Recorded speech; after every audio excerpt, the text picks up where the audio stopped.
आपका नाम क्या है? अनीता। और आपको कौन सी बीमारी है? अप्रैल में टाइप 2। अच्छा, आपको कितने करोड़ का इंजेक्शन लगेगा? न करोता। आपकी मदद कौन कर रहा है? और मामा कर रहे हैं। रोहित मामा कर रहे हैं। अच्छा, मामा जी को बोलो मामा, बोलो मामा बहुत बहुत और धन्यवाद। धन्यवाद। इंदौर की रहने वाली नन्ही अनिका, उम्र बेहद कम लेकिन दर्द का पहाड़ बहुत बड़ा।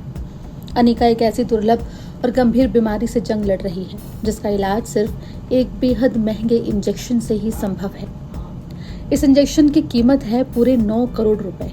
पाई पाई जोड़कर और समाज के सहयोग से अनिका के परिवार ने 8 करोड़ रुपए तो जुटा लिए हैं, लेकिन जिंदगी और मौत के इस फासले को पाटने के लिए अभी भी बड़ी रकम और प्रशासनिक मंजूरियों की जरूरत है।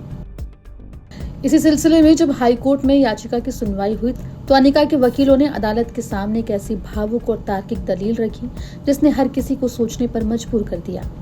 वकीलों ने कहा कि मध्य प्रदेश में चल रही लाडली बहना योजना के तहत अगर हर हितग्राही की राशि में से सिर्फ 2 रुपए की कटौती कर दी जाए तो अनिका के इलाज के लिए जरूरी रकम पल भर में जुट जाएगी।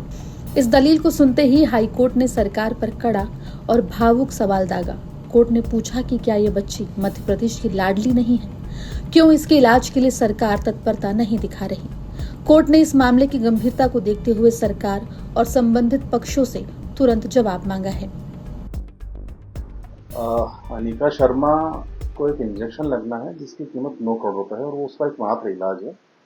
उस इंजेक्शन के लिए जो राशि जुटाना है वो पिछले 8 महीने से लगातार प्रयास कर रहे थे और इंदौर सहित देश के कई बड़े शहरों में और अलग अलग जगह जाकर उन्होंने राशि एकत्रित करी।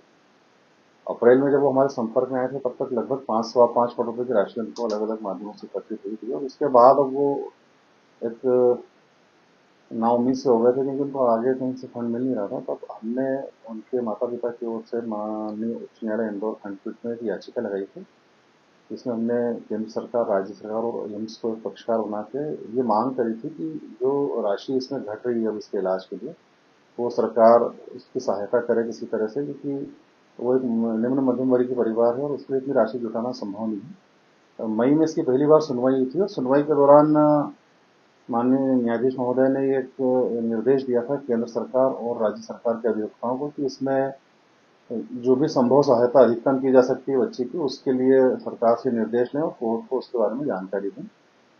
और एम्स की तरफ से भी उस वक्त वकील उपस्थित नहीं हुए थे। दोबारा 16 जून को सुनवाई हुई थी। 16 जून को भी एम्स की तरफ से कोई वकील उपस्थित नहीं था, केंद्र और राज्य सरकार के वकील थे, जिसमें उनका ये कहना था केंद्र सरकार के अधिवक्ताओं का कि चूंकि एक पॉलिसी बनी हुई है national policy for rare disease जिसमें अधिकतम 50 लाख रुपए तक की सहायता का प्रावधान है इस बीमारी के इलाज के लिए, तो हमने माननीय न्यायालय से निवेदन किया था कि अब कोई अगर पॉलिसी में प्रावधान नहीं है पर उस पॉलिसी का हवाला देके हमारे सामने एक बच्ची जिसकी जान खतरे में पड़ सकती है उसको इस तरह से नहीं छोड़ा जा सकता है। उसको भी एक जीवन का अधिकार है, जीने का अधिकार है।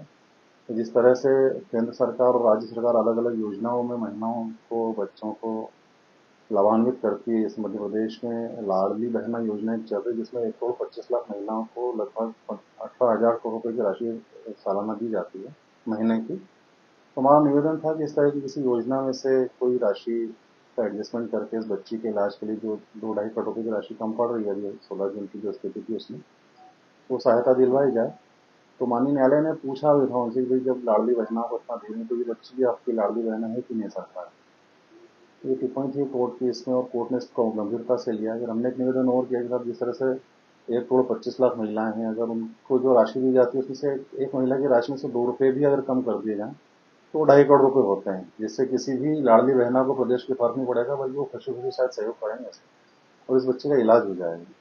तो माननीय न्यायालय ने दोबारा इनको निर्देश दिए हैं कि ये अपने वरिष्ठ अधिकारी से सरकार से इसमें दिशा निर्देश लें और 22 जून को दोबारा सुनवाई इसमें नियत की गई है माननीय न्यायालय। अनिका के पास वक्त बेहद कम है। वो पिछले कई महीनों से केवल लिक्विड डाइट पर है। डॉक्टर्स के मुताबिक इस जीवन रक्षक इंजेक्शन को लगाने के लिए बच्ची का वजन 13 किलो से कम होना बेहद जरूरी है। अगर वजन बढ़ा तो ये इंजेक्शन बेअसर हो सकता है। यानी समय की सुइयां अनिका की जिंदगी के खिलाफ चल रही है। पूरे मध्य प्रदेश की नजरें अब 22 जून को होने वाली अगली सुनवाई पर टिकी है।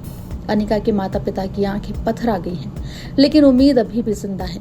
समाज ने अपना फर्ज निभाया है। अब देखना है कि क्या ये सरकार इस मासूम लाडली की जान बचाने के लिए कोई बड़ा और संवेदनशील कदम उठाती है या नहीं। इंदौर से धर्मेंद्र कुमार शर्मा की रिपोर्ट, MP तक।